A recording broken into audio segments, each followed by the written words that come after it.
Senator. We'll now move to Senator Schmitt. Thank you, Mr. Chairman. It's good to see you again, General. Congratulations. I think you've, well, let me first start by saying, I think the people who talk the most about making sure you give advice to President Trump have no experience with President Trump, and interpersonally, I should say. And he does seek out advice among a lot of people, and I think that your background and your experience will be invaluable to him as he asks tough questions and you give honest advice as you've committed here today. And so anyway, I think the dynamic's going to be great. I think your background and experience really prepare you very well for this important role.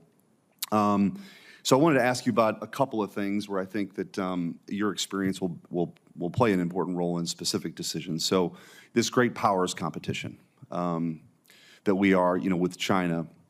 I was really happy to see President Trump and Secretary Hegseth move quickly on NGAD and not just deciding that we were going to move forward with next generation air dominance, but actually selecting the F-47 so we can move forward on this. I think that was a bold stroke of leadership and decisiveness that we need right now. That aircraft will see further, go faster, carry bigger payloads, which matter a lot in the Indo-Pacific.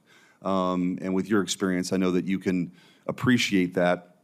But one of the big challenges we have, has been mentioned by a few already, is just the inability for us to go from point A to point B. When we recognize a problem, how do we solve the problem?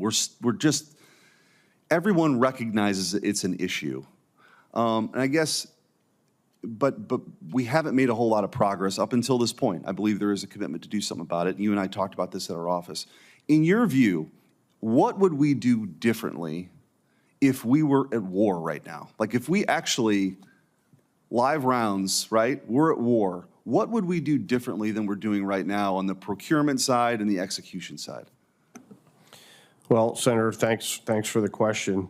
The chairman's bill builds on a book that was written about the defense industrial base back in the mid-30s, and I think if we were in a gunfight at this point in time, we'd be doing a lot more with a greater sense of urgency than we probably have right now. And if I'm confirmed, I'll carry that sense of urgency that I think we share into the department and into the joint force to make sure that we do not end up in a case where our young warfighters do not have the kit that they need prior to them needing it.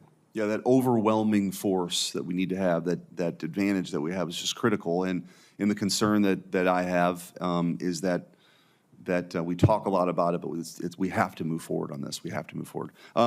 So again, before I run out of time, again, your experience, varied experience in the military and now outside, I think give you a glimpse of one of the challenges that we face too. So Missouri, this is sort of a Missouri asset here, is the home to Whiteman Air Force Base, which is more broadly known as the home of the B-2 stealth bomber and soon to be the B-21. But the 442nd Fighter Wing is also there.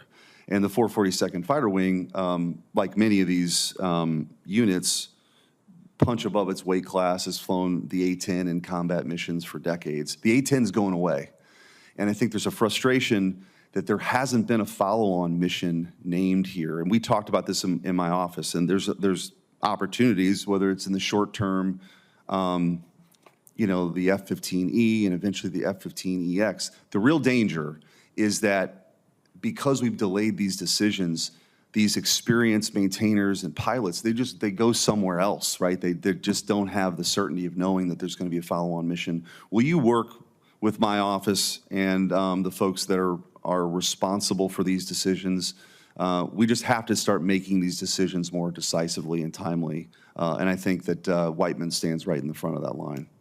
Sure, I will, but I want to make sure I bring the Air Force leadership into that conversation as well. I've got very little throw weight on those decisions. No, I know, but you're going to be in an important spot, and I think recognizing strategically that this is important, and we've had conversations with the Air Force about this as well. I guess with the last remaining seconds I have, I'll just sort of your view. of this great powers competition with China, what are some things that we need to get better at? What are some things that we need to do to prepare for the end as we shift and pivot to Asia, as so many people have talked about in the Indo-Pacific? Sure, that's, with deep respect for the question, that's a pretty big question. What's the most important thing? The one thing? Probably taking advantage of the time that we have, as I mentioned earlier in my testimony, making sure that we're moving with the speed, precision, sense of urgency to get the kit that we need.